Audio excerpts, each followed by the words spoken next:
بەناوی خوای گەورە سڵاوتان لێبێت بەڕێزان لە بەرنامە ئەمڕۆ قسە لەسەر دوا پێشاتەکان لەبارەی موچە و داهاتی ناوخۆ و نەوت لە نێوان هەرێم و بەغداد دەکەین. دیارە ئەمڕۆ کۆبوونەوەی ئەنجومەنی وەزیرانی عێراق بەڕێوە چوو، بەڵام هیچ بڕیارێک نەدرا لەبارەی خەرجکردنی موچەی مانگی 7 و بڕیاریان داوە کە پرسی داهاتی نانەوتی کە لە داهاتی ناوخۆی هەرێم و خاڵە سنووریەکان پێک دێت ڕەوانەی ئەنجومەنی دەوڵەتی بکەن و دواتر بڕیار بدرێ و بۆ پرسی نەوتیش تاکو ئێستا هەر ڕێکەوتن نەکراوە، تاکو ئێستا کۆمپانی نەوتیەکان ڕازی نەکراون و دەبێت ڕێکەوتنێکی سێقۆڵی بکرێ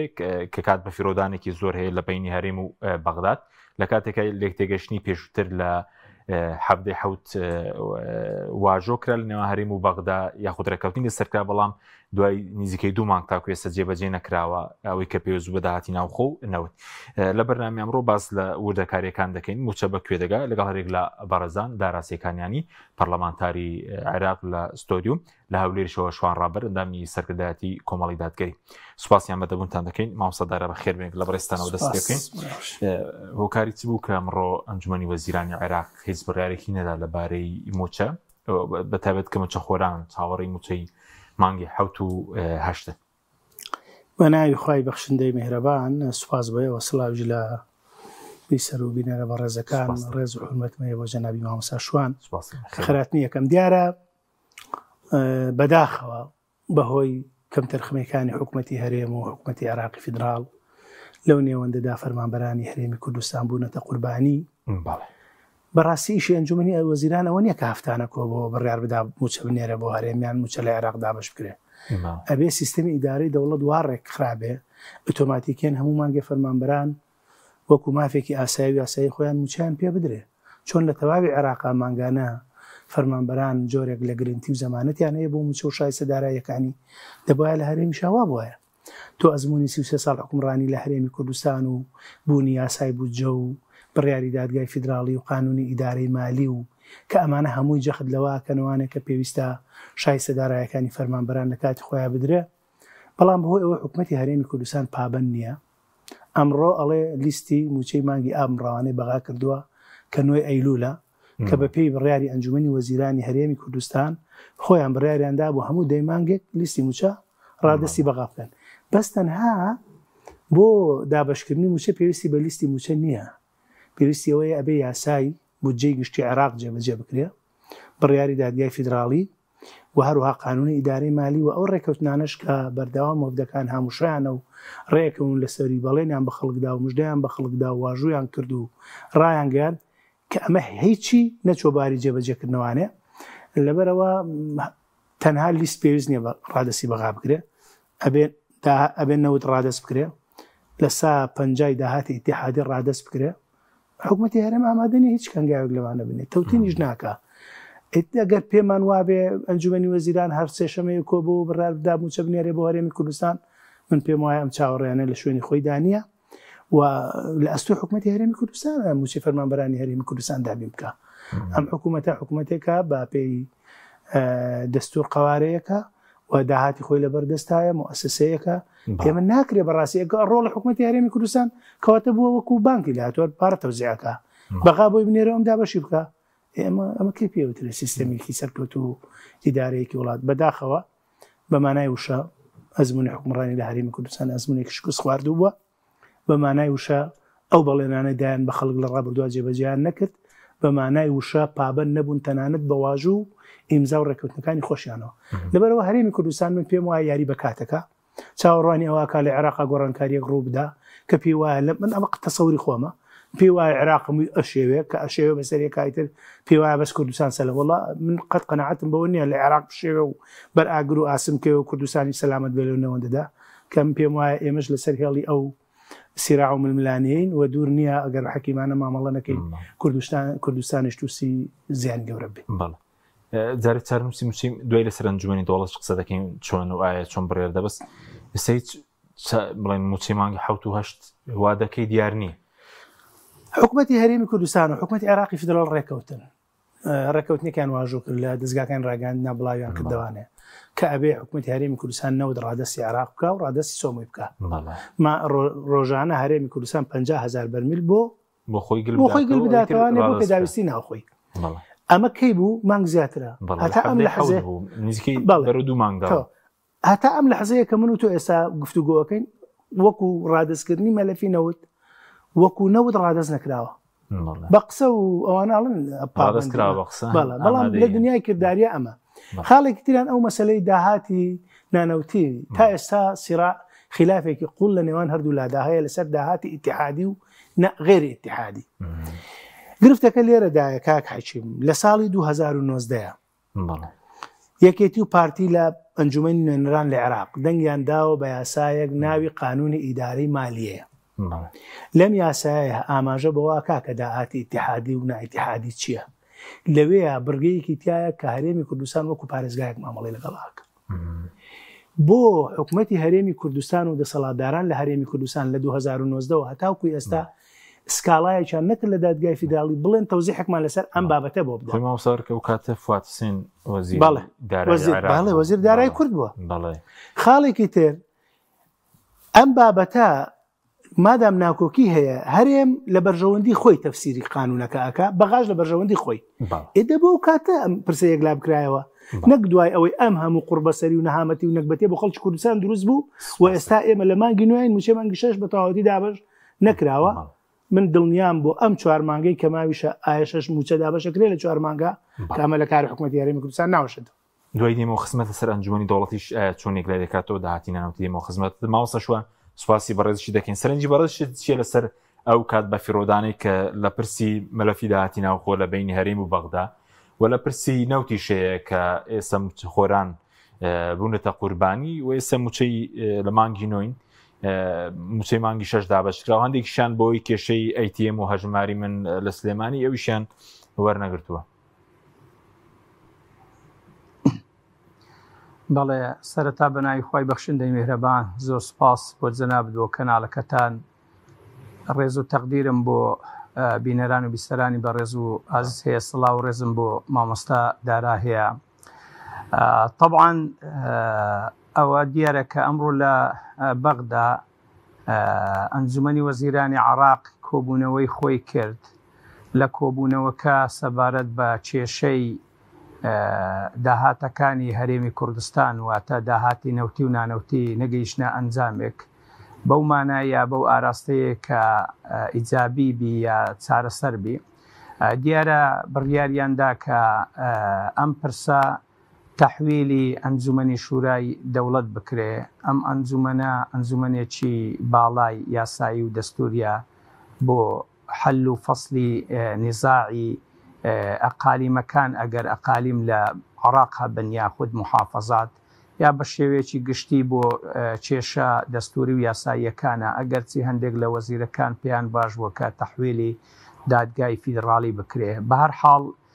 سودانی وەکو سەرۆک وەزیران دیارە ئەوەی بە باش زانیوە کە تەحویلی ئەوەی بکە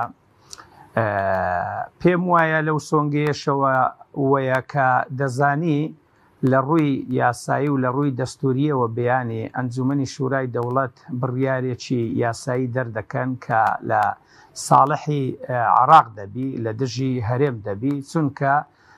لە دەستوری عێراق داهاتووە کە لە ساڵی 2005 تەدوین کراوە دوای سقوتی حزبی بەعسی عێراق کە شێوازی داهاتەکان لە پارێزگاکان یا لە ئەقالیمەکان بە چ شێوەیەک دەبن کە یەکێک لەو شێوازانە نسبەی یا ڕێژەی سەدا 50ە بە هەر حاڵ کە خودی پرسیاری جەنابێت کە مەسلەی کات کوشتنە لە بەرژەوەندی چییە بێگومان ینی ئەم چارەسەر نەبوونی ئەم کێشەیە یا کات کوشتن پێم وایە لە بەرژەوەندی خەڵکی هەرێمی کوردستان نییە بە تایبەتیش خەڵک کە خەڵکی موچەخۆرە دەبنە قوربانی دیارە نەریتی موچەبڕین و پاشەکەوتن و موچەنەدان کۆنا پێم وایە لە 2015ەوە موچە نادرێ بوو نمونە هەر لە 2015 چوار موچە نەدراوە لە ساڵی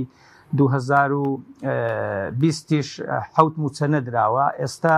چل موچە زیاتر بە بڕین بی بە پاشەکەوت بی بە دەستکاریکردنەوە بی لە لای حکومەت ماوە جا من ئەوە دەپرسم سەبارەت بە حکومەتی هەرێمی کوردستان گریمان ناتوانانی کێشەکان چارەسەر بکە بەڵام خۆ داهاتی لەدەست هەیە بۆ موچەی خەڵک نادا. ئەمن پێم وایە ئەم پرسە زیاتر پرسێکی سیاسی و قانونیە. سیاسی و قانونی چۆن؟ یعنی لە ڕووی سیاسیەوە کە عێراق دەوڵەتە کیانێکی معتەرەفە دەستوریە نێودەوڵەتیە و مەحفوظ و پارێزراویشە وردە وردە خۆی تۆکمە و تەواو دەکاتن. ئیدی قانون بەسەر هەموو هەرێمەکان کە یەک هەرێم هەیە و بەسەر هەموو پارێزگاکاندا ئیجرا دەکات. طبعاً سەرۆک سوودانی ئەوەی من زانی بیتم جاری وایە لەلایەن پارێزگاکانی تری عێراقەوە گلەیی لێ دەکرێت کە بۆ بەم شێوێ مامەڵە لەگەڵ ئێمەدا دەکەی بە حەدی هەموو داهاتەکانی پارێزگامان واتە ناوخۆیەکانمان لێ وەردەگریەوە ئێمە ڕادستی دەکەین بەڵام لەگەڵ هەرێمی کوردستان بەم شێوەیە نا. ئیدی بە هەر حاڵ سەبارەت بە هەرێمی کوردستانیش ئەوەی کە سیاسی و یاساییە چۆنە. لە ڕووی سیاسیەوە دەسەڵاتدارانی هەرێمی کوردستان پێیان وایە لەوانەیە وانەبی پێیان وایە کە لەوانەیە شەڕی ئێران و ئیسرائیل ڕووبدا یا کێشەیەک لە ناوچەکە ڕووبدا ئەم جارە ئەمریکا یا ئیسرائیل لە حەشدی شعبی بدا یا لە گروپە وەلاییەکان بدا یا نیزامی عێراق بگۆڕیتن کێشە و فەوزایەک لە عێراق دروست بی کە هەرێم لی بەهرەمەند بی کە من ئەوە نابینم یا پێم وانە بەو شێوەیە بە حەدی بە بەرژەوەندی هەرێمی کوردستان بشتێتەوە. لە ڕووی یاساییشەوە کە باسم کرد مادەم لە دەستوردایە مەلەفی داهاتەکانی هەرێم بە نەوت و بە نانەوتیەکانەوە یەک ناشەفافە زۆر ناڕوونە نەک بۆ بەغدا ڕوونیە بۆ خەڵکی هەرێمی کوردستان و بۆ ئەنجومەنی وەزیرانی هەرێمی کوردستان و تەنانەت بۆ مەکتەبی سیاسی هەردوولایەنی دەسەڵاتداریش ڕوونیە. ئیدی بە حکمی وەی کە ئەو داهاتە تەسلیمی بەغدای ناکاتەوە بەغداش بە حەقی خۆی دەزانی کە ئەوانیش ئەو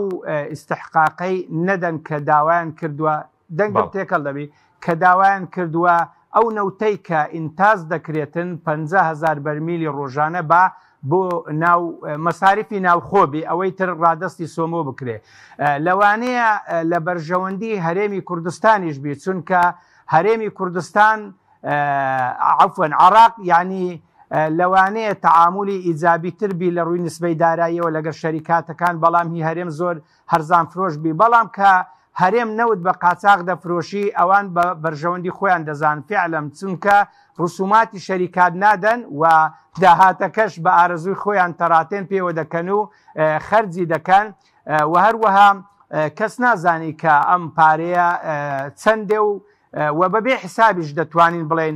دەتوانین بڵێن نەوت ئیزدار دەکەن و ئینتاز دەکەن و داهاتەکەش بە ئارەزوی خۆیان سەرف دەکەن بۆیە لە بەرژەوەندی خۆیان دەزانن. بەڵێ سوپاس دەکەم دوای دێمەوە خزمەتت مامۆستا شوان مامۆستا دارە سەبارەت بە ئەو پرسی داهاتی ناوخۆی هەرێم یاخۆ بڵین داهاتی نانەوتی ئێستا بڕیارداوا بچێتە ئەنجومەنی دەوڵەت کەلایەنێکی بڵێن دادوەری سەر بەخۆیە شرۆڤە یاسایی پێشناز یاسایی دەکا بۆ چوون یاسایی دەدا ئەگەر کێشێکی کارگەڕی خۆی بۆ چوونیدا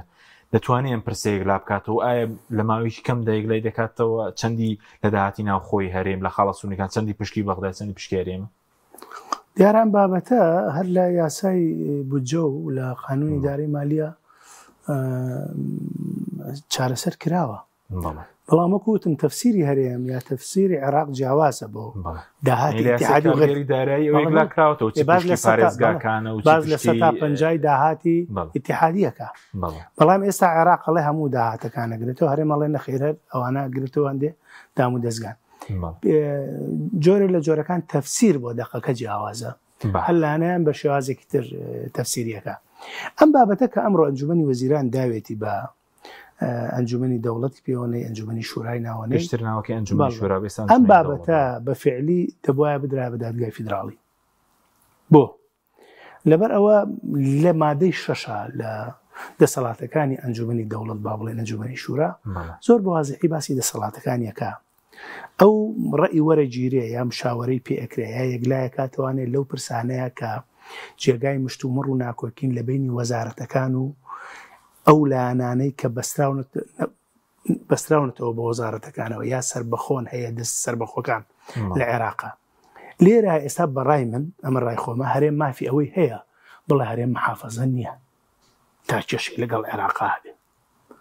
ئەمە ئیشی ئەمان یەکلاکردنەوەی کێشەیەکە کە بەستراونەتەوە بە وەزارەتەکان ئەڵێ هەرێم نەبەستراوەتەوە بە وەزارەتێکی دیاریکراوە لە عێراقا بۆ چکە هەرێم خۆی هەرێمە بەپێی دەستوری هەمیشەی عێراق هەرێم قوارەیە کە ناوی هەرێمی کوردستانە خاڵێکی تریان لە هەرێمی کوردستانە مەجلیسی شورامان هەیە ئەویش لەوانەیە بەیانی شڕۆڤەی هەبێ بۆ بابەتەکە شورا لە هەرێم سەر بە وەزارەتی دادا بەڵێ مەبەستمەوەی ئەم بەم ناوە هەیە ئەگەر لە یادمان بێ کاتی خۆی بۆ مەسەلەی پۆستی سەرۆکی هەرێم ڕوونکردوان لەبەرەوە ئەم بابەتە ئەمەیە خاڵێکی تریان ئەی باشەوە بەیانی بڵێن ئەم بۆ چوونەکەی خۆیدا وا بۆ چوونیشیدا با بڵێن وتی خەتای هەرێمە خەتای بەغایە ئێمان پابەن نین خۆی مە بڕێر دەرگای فیدراڵیمانەیە کە لەمە بێهێسترا جێبەجێ نەکراوە و قەرارەکانی باتە و ملزیممە بەڵام ئەمان گشت مشکلە ئەوەیە لە هەرێم و بەغا متمانیان بەیەک نەماوە هەرێم و بەغا کە متمانیان بەیەک نەماوە کێشەکانی زۆر ئاڵۆزن لە نێوانیاندا ڕۆژ بەڕێیەکەن لە نێوان خۆیاندا یەکلا ناکرێتەوە پرسە لە ئەنجومەنی دەوڵات من پێم وایە بەشێکی هەرمینی بک لە ڕووکاتەوە چەند بێ تا کۆبوونەوەی هەفتەی داهاتوو ئەنجومەنی وەزیران بۆ چوونەکە یەک دەخرێ راپۆرت هەرێم هەیە لەباری داهاتە ناوەتیەکان راپۆرتی عێراقی شێر دووگرێت بەردەمی مەبەستیان بێتوانن بەس ئایا مەبەستیانە و ئەگەر توانیشیان یەکلاشیان کردەوە دوای هەرێم پابەند نابێ من پێم وایە هیچیان وەکو پێویست پابەند نابن بۆ چووکە بارودۆخی ئێستای عێراق و ناوچەکە بارودۆخێکە ئەگەر ناوی بنین هەردووکیان لەگەڵ یەک جۆرە لە جۆرەکان لێ لە بەهانن هەرێمی کوردستان ئیرادەیەکی نییە ئەم پرسە چارەسەرکە نایەوێت نەوەت ڕادەسکە نایەوێت داهات ڕادەسکە و نایەوێت ئەو پرۆسەی تەوتینەی کە لەلایەن دادگای فیدراڵی و بانکی ناوەندی عێراقەوە قسەی لەسەرەکرێ جێبەجێ بکە ئەمە وازەحە وەگەرنا هەرێم هەوڵێکی زۆریدا کە لە هەمواری یاسای بودجە مادەی 12 بڕگەی جیم تەنها نرخی دەرهێنانی بەرمینی 96 دلار بکەین بە 16 دلار کێشەی ئەپیکۆر و کۆمپانیا نۆتەکانی هەرێم کۆتایی دێ دەیکرا هەمواریش کرا و هەوڵێکی زۆریشماندا لە بەغاو لە ئەنجومەنی نوێنەران بەفشاری هەمومان لایەنە کوردەکان تێپەڕی و تەسبیت بوو دەی کێشەکەی چارەسەر ئێستا من شتێکی تر کاک حەشیم لە چەند شوێنێکی ترش ئاماژە پێ کردووە ئەزانی یەکێتی و پارتی لە قانونی لە یاسای بودجێ عێراقا بەڵێنیان داوە ڕۆژی چەند بەرمیل ڕادستی عێراقکەن ڕۆژی 400,000 نەوت بەرمیل 400,000 بەرمیل نەوت ڕادستی عێراقکەن لە یاسای بودجێ ئەوە هاتووە ئەی باشە ئێستا ئەگەر عێراق داوای 400,000 بەرمیل عێراق داوای 230 دەکات عێراق ئێستا وەزنی 230 ناوە بۆ معلوماتت عێراق ئەڵێت چەند بەرهەمە هەیە ڕۆژانە 50,000 خۆتی لادا ئەوی کە ڕادستی سۆمەکە ئەمەش ناکەن ئێمە پێمانەڵێ لە هەرێمی کوردستان ئیرادەیەک نییە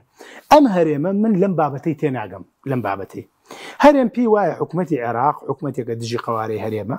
دژی سیاسەتی هەرێمی کوردستانە ئێوە خەڵکی هەرێمی کوردستان برسی بکە ئەم ئامادەنیە 120 میلیارد ڕادەستکە بۆ ئەوەی ئەو 950 952 976 میلیارد ڕادەستکە ئەمە کامیان سیاسەتی بەڵێ کامیان سیاسەتی برسیکردن بەکارهێن ئەمە یەک دووهەم ئەگەر ئەم حکوومەتی عێراق بە فعلی چاوی بە قوارەی هەڵێم هەڵ نایە و دژی خەڵکی کوردستانە یەکێتی و پارتی چێکن لەو حکوومەتەیە خۆ لە سەرۆک کۆمار کووردە جێگیری ڕێز و زەرا کووردە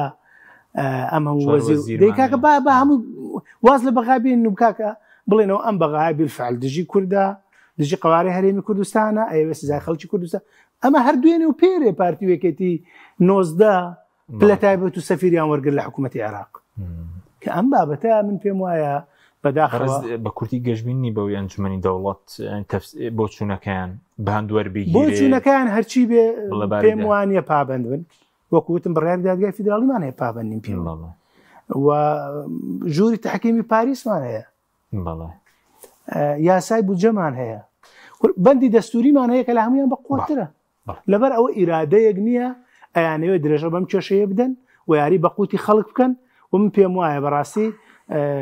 ئەمەش تەنها بۆ بەرژەوەندی حیزبی دەسەڵاتدار و بۆ بەرژەوەندی هەندێک کۆمپانیای دیاریکرا و لاەنەکانی دەسەڵاتدار. سوپاس دەکەم. مامۆستا شوان بێمەوە خزمەت بەڕێزت باسی کاتکوشتنت کرد لە ماوەی ڕابردووشدا سەرۆکی کۆمەڵ لەگەڵ سوودانی کۆبوونەوەی هەبوو. سوودانی قسەیەکی کردبوو لەبارەی نەوت و داهاتی ناوخۆی هەرێم و پرسی موچە؟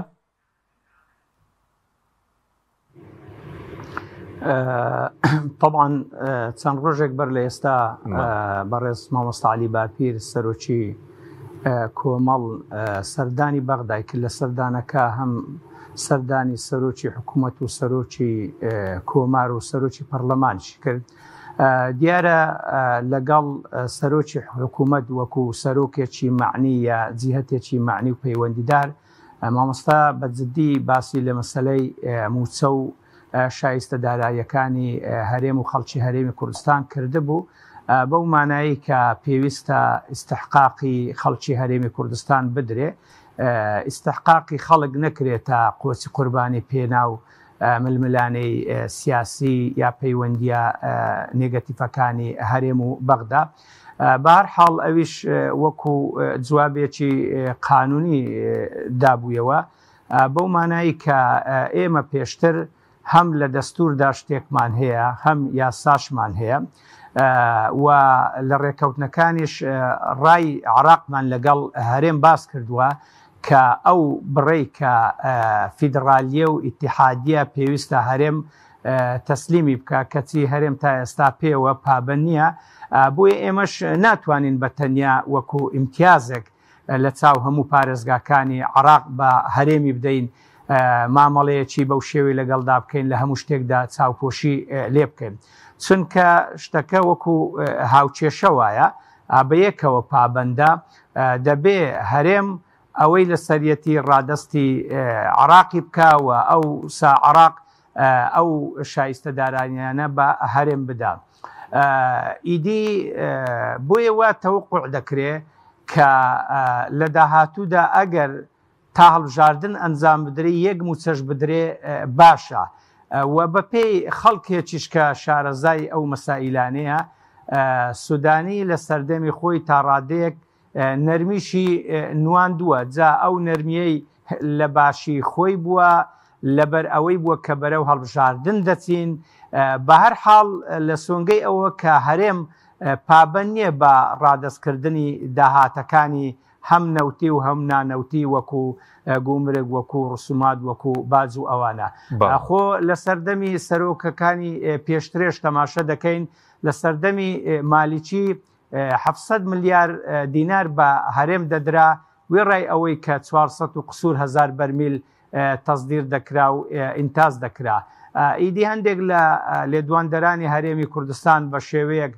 قسەیان دەکرد بەغدایان نیگەرانی کرد ناچار کرد کە لەو بارەیەوە مودایەقا یا تەحجیمی هەرێمی کوردستان کە ئەوەندە شایستەی دارایی بۆ هەرێم نەنێری. فعلەنیش یعنی لە هەرێم دائیمەن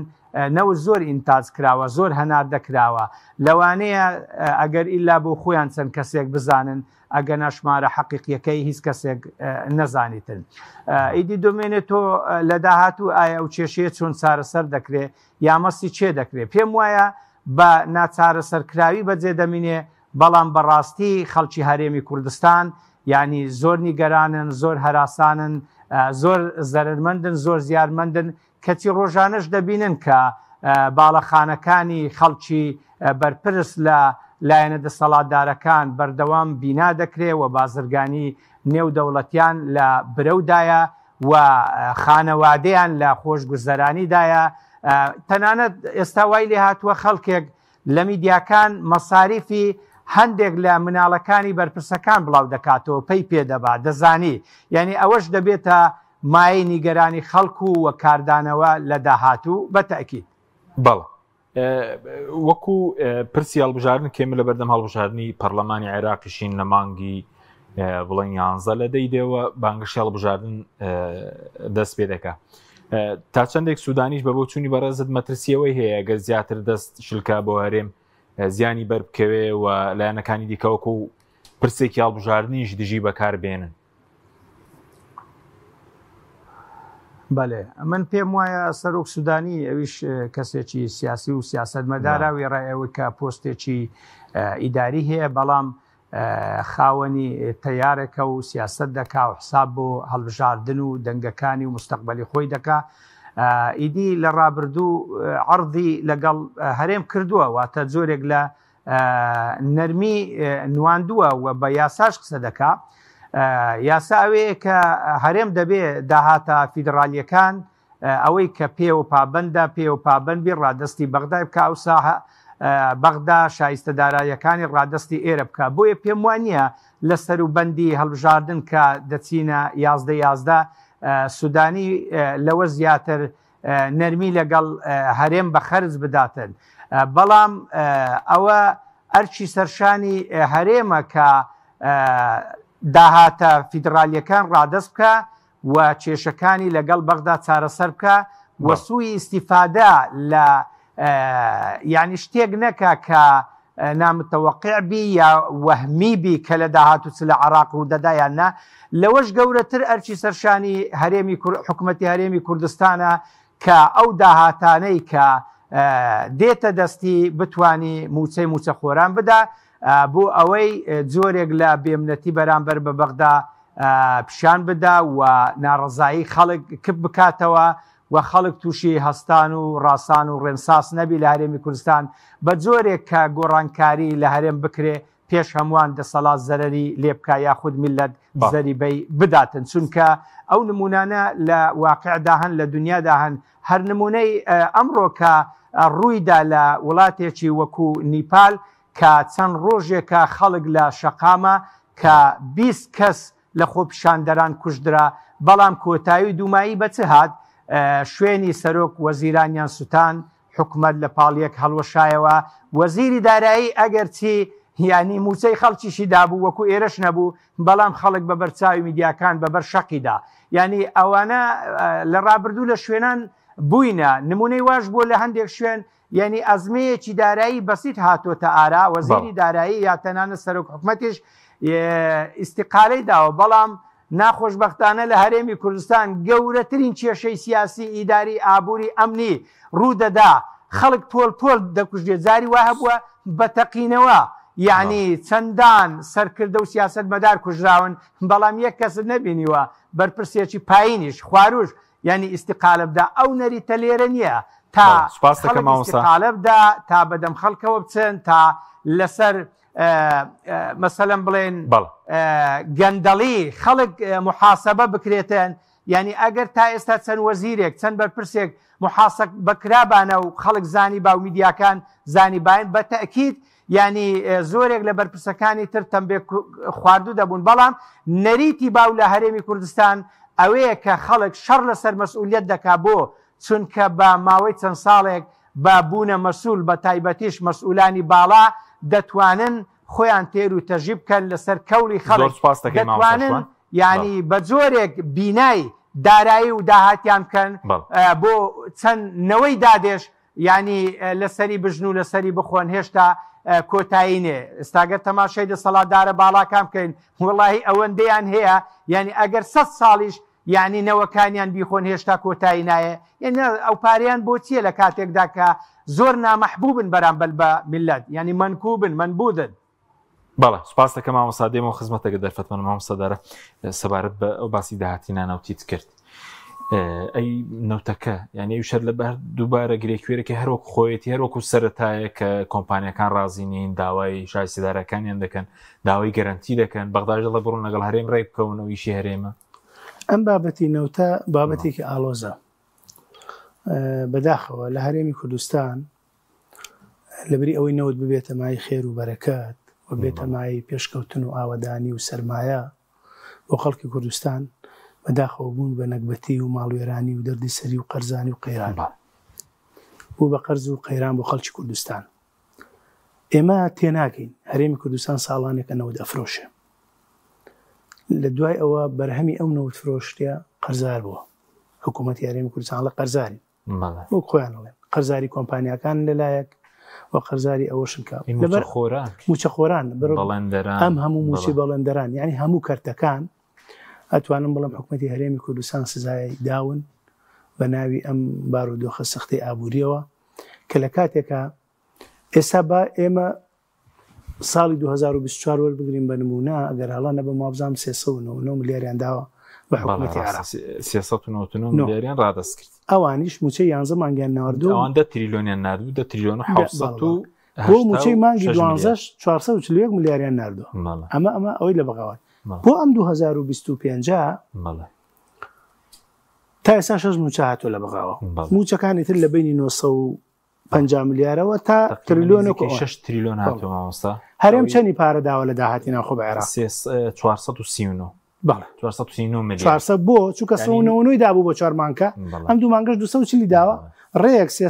439 ملیاری داوە ئێ باشە هەرێم لە ماوەی 7 مانگە داهاتی ناو 6 تریلیۆنی داوە بەغدا بە لێبڕینی خانەنشینەوە هەرێم 9 تریلیۆنی داوە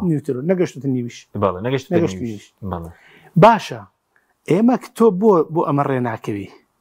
ئەمە دووهەم ئایا داهاتی هەرێمی کوردستان لە ماوەی ئەم 6 مانگەیە نەک 6 مانگە لە مانگ جونای ئەمە ژمانگەیە باش داهات ئەگەر وەکو خۆشیان ئەڵێن 350 ملیار بێ کاکەچی 350 ملیاری ئەمە کە خۆیان ئەڵێن ئەوە نەیە باش ئێمە 400 ئەوەنە داوە بۆ ئەوەی ماوەتەوە یعنی سا تۆ تەنانەت جورئەتی ئەوە نییە موچەی مانگێکی لێ بدەی بە خەڵک ئەیداهاتی نەوتەکە مامۆستا ئەمە نەوتەکە ئەوە نەوتەکەش بڵێ یخۆ نەوتەکە بابە ئەوە وتمان تۆ زەرەر کردووە لە فرۆشتنەکە ئەی ئەو 50,000 کە بە خەڵکت داوە خۆ بە خێر نەداوە بە خەڵک بنزین لە عێراق بە 450 تۆ لێرە بە 900 بەرمی لە نەوت لەوێ بە 30,000 لێرە بە 4,500 ئەمە هەرداهاتە خۆ بە حکوومەتی هەرێمی کوردستان لەبەرەوە بەداخەوە ئەم حکوومەتە شەفاف نییە داهاتی ئەم وڵاتە لە دەستێکی ئەمینان نییە و بەداخەوە ئەمە هەرم ساڵیش نییە ئەمە 10 ساڵ 12 ساڵە خەڵکی هەرێمی کوردستان سزا ئەدرێ بۆیە حکوومەتی هەرێمی کوردستان لەم دوو خیارە زیاتری نییە یا ئەبێ لەگەڵ بەغایە ڕێکەوە کۆتایی بەم کێشەیە بێنێ و ماگانە موچە بدرێ بە فەرمانبەران یا ئەوەتە بڵێ بەغا چۆنڵێ نەوتی خۆم بۆ خۆم داهاتی خۆم بۆ خۆم دەموچادەم ئیتر خۆ کاکە حەلی سێمان نییە ئەم بڵێ وەڵان ئەمان حەلێکیان دۆزیوەتەوە حەلی سێمیان دۆزیوەوە نەدەن وایە ئەڵێن داهات بۆ خۆمان نەوتیش بۆ خۆمان بەغاشتۆ موچە بدە بە فەرمانبەرانی هەرێمی کوردستان ئەمە کەی لە دنیاکە ئەمە باش بەس مامۆستا ئێمە لە مانگی نۆی موچەی مانگی 6 موچە دراوە 6 موچەمان ماوە 6 موچە ماوە 4 کەمتر لە 4 مان کەمترمان ماوە 4 مان کەمتر ئەگەر هەموو 20 ڕۆژ جارێک هەموو من هیوادارم بدرێ بەڵام بەپێی ئەزمونە تاڵەکانی ڕابردووی کارەکانی حکوومەتی هەرێمی کوردستان گەشتبین نیم بەوەی کە لەم ساڵا لە ماوەی 4 مانگە 4 مان کەمتریش چونکە ئەمڕۆ 9 مانگە تەسەور ناکەم لە ماوەی 100 ڕۆژ 111 ڕۆژەکە تەسەور ناکەم حکوومەتی هەرێمی کوردستان بتوانێت 6 موچە بدا بە فەرمانبەرانی هەرێمی کوردستان چونکە 90 ڕۆژ جارێک موچەیەک با کە ناتوانێت کە نایدا نایانەوەی بیدەن لەبەرەوە ئێستا بۆ نمونە لای کەمی ئەگەر بڵێەوە بەغانەوتم ڕادست کردی ئەوم بە داهاتە فیدراڵەکان ڕادست کردی ئەو کاتە لای کەمی ئێمە هجوومەکەینە سەر بەغا سکاڵای لەکەین نەتەوەگرتوەکانی لێگرین قورسل وڵاتان ئاگادارکەینەوە ئەڵێنەوە هەرێم پابند بوو داهاتی ڕادستکردنەوەی ڕادست کرد ئەو بەغای سیاسەتی برسیکردن بەرامبەر خەڵکی هەرێمی کوردستان بەکارێنێ بەڵام لە هەرێمە ئەم ئیرادەیەشک نابێت و ئەم جورئەتە نییە و ئەم شەفافیەتش نییە تا بزانی ئەم داهاتی ئەم وڵاتە چەنە و چۆنە بۆ ئەوە لەبری خزمەت قەیران و گرفت و کێشە بە خەڵکی کوردستان دروست کراوە. بەڵێ سوپاس دەکەم دێمەوە خزمەتەکە دەرفەتە مامۆستا شوان زۆر بە کورتی ئەوەی کە باسی نیپاڵت کرد ئێستا ئێمە ئەمڕۆ خۆپیشاندان هەبوو باسی وەزیری داراییت کرد کە لەیاندا سەرۆک وەزیران دەسی لە کارکێشە هەندێکیان هەڵاتن تەنها لەسەرەوە بوو کە ڤیدیۆی خۆشگوزەرانی کوڕی بەرپرسانیان بڵاو کردەوە دواتر تۆڕە کۆمەڵاتیەکانیان قەدەغە کرد و دواتر ئەو خۆپیشاندانەی لێکەوتۆ دروشمەکە گۆڕا بۆ دژە گەندەڵی پند و عیبرەتی تێدا بۆ دەسەڵاتداران چونکە لێرەش خۆت باست کرد ئەو خۆشگوزەرانی بەرپرسان و کوڕەکانیان دەبینین ڕۆژێک دێ ئەمان چارەنووسیان دەبێت ئەگەر ئاورێک نەدەنەوە لە خەڵک بە کورتی بێ سوپاس دەکەم. خۆی کاک حەچیمی بەڕێز دەسەڵاتدارانی هەرێمی کوردستان تەمەنیان تا ڕادەیەک هەیە نەک هەر نمونەی ئەمڕۆی نیپاڵ بەرکو لە ڕابردووش لە تەک خۆیان لە تەنش خۆیان زۆر ڕژێمی دیکتاتۆر و زەبەلاحیان بینیون کە ڕووخاون ینی زۆر تون بووین ئەوانیش کە پێش ئەوەی بڕوخێن بیریان لە ڕوخاندنی خۆیان نەکردوتەوە ئەوانە ئێستاش لای ئێمە بە هەمان شێوە لەبەرەوەی پێیان وە ڕەبتیان لەگەڵ خۆر ئاوا بەهێزە بنەماکانی ئیداری و دەوڵەتداری و حکومڕانیان داکوتیوە بەڵام بەڕاستی لە هەر شوێنێک کە میلەت برسی بکرێ میلەت ناچار بکرێ میلەت نیگەران بکرێ میلەت ئەگەر ڕابسێ ئەگەر هەڵسێ ینی بەتەکید هیچ هێزێک ناتوانانی ڕوبەڕووی میلەت ببێتەوە بۆیە ئەگەر دەسەڵاتدارانی هەرێم دەیانەوێ میلەتیان لە پاڵبی لە پشتبی پێویستە خۆشگوزەرانیان بۆ بەرپا بکەن ژیانێکی شایستەیان بۆ دابین بکەن ئەگەر نا ئەگەر میلەت برسی بکەن میلەت تەخدیم بکەن بەتەکید ئەو کاتە میلەت ڕوبەڕوویان دەبێتەوە کە ئێمە بەڕاستی وەکو خۆم هەمیشە خێر و خۆشیمان بۆ گەلوونەتەوەی خۆمان دەوێت ئەو میلەتەی کورد بە هەموو پێکهاتەکانەوە قوربانیەکی زۆری داوە کە قوربانی داوە بۆ ئەوەی بووە کە داهاتوێکی باشی هەبی و خاوەنی حکوومەتێکی خۆماڵی و خۆیبی بەڵام بەداخەوە ئەگەر لە سەردەمی حکوومەتەکانی دوژمن دژاتی دەکرا و ستەمی لێ دەکرا ئێستا خۆ حکوومەتێکی کوردیە و خۆماڵیە بۆ دژاتی خەڵکی هەرێمی کوردستان بکرێ بۆ خەڵک برسی بکرێتن بەڵێ سوپاس خراپە بەڵێ سوپاس دەکەم مامۆستا شوان کاتمەتەوە مامۆستا بە کورتی سەرنجی بەڕاستی لەسەر ئەو خۆ پیشاندانانی نیپاڵ بۆ پندیتەیە بۆ دەسەڵاتدارانی ئێرە چکە هەمان بارودۆخێ دۆڵەمەندی بەرپرسان و بەدڵنیایەوە حاڵی میلەت و بێ بەدڵنیایەوە هەموو ئەو ڕووداوانەی ڕوئەدەن لە تەواوی دنیای پێویستە ئینسانی ژیر دەرسی لێوەربگرێ نەنگ لە نیپال ئێمە لە سووریا ڕوویدا لە یەمەن ڕوویدا لە میسر ڕوویدا لە تونس ڕوویدا ئەگەر قەرارە حکوومەت و حیزب وەسیلە بن بۆ خۆشگوزەرانی خەڵک باشە ئەگەر بیانەوێ قۆرخکاری و دیکتاتۆری و پاوانخوازی و میلەت و خاک و نیشتیمان بکەنە قوربانی حەز و ئارەزۆکانی خۆیان دڵنیابن ئەمان چۆن ئەمڕۆ یاری بە مقدراتی خەڵکەکەن ڕۆژێکیش میلەت یاری بەوانەکە دڵنیا بۆ سەر نابێت زوڵم هەتا سەر بۆ کەس نەبوو بۆ کەسیش نابێ ڕۆژێکە بێ ئیرادەی حەقویستی خەڵکی چەساوە هەرسەرەکەوێ چکە بۆ ئەمانە ئەو هێزانەی کە وڵاتی خۆیان ئەسەوسێنەوانێ کە زوڵمیان لەکەن کەستەمیان لەکەن لەسەر پێیان خۆیان نەوەستاون لەسەر پێی خەڵکی تر وەستاون ینی پاڵپشتێکی تریانێ هەر ڕۆژێ ئەو پاڵپشتە نەما ئەمان بەڕاستی ئەکەون بەسەر زەویە ئەو بە دڵنیایی دەسەڵاتە لێرە پاڵپشتی میلەتی نەماوە ئەم دەسەڵاتە بەداخەوە یعنی ئەم دەسەڵاتە ئەیتوانی کارێک بکە خەڵکی هەرێمی کوردستان ئەوەنە دڵسۆز بن بۆ خاک و نیشتیمان و ئەزمونونەکەیان بەڵام ئێستا خەڵک متمانەی نەماوە باشترین نمونە ڕۆژانە چەند لاوی ئەم وڵاتە سەری خۆی هەڵەگرێ و خاک و نیشتیمان بەجێ هەڵێ و ئەڕوا خۆیدا بەدەم شەپۆلی دەریاوە ئەگەر ئەمە وڵاتەکەی خۆی خۆش بێ خۆشگوزەران بێ متمانەی بەدەسەڵات و حکومڕانی هەرێمی کوردستان هەبێ ئامادەیە ڕابردووی خۆی داهاتووی خۆی ئامادەیە تەواوی خۆشەویستەکانی لێرە بەجێهێڵێ زۆر سوپاس مامۆستا داراسیەکانیانی سۆدیۆ هەروە لە هەولێرەوە مامۆستا شوان ڕابەر سوپاسی بەڕێزیشتان دەکەین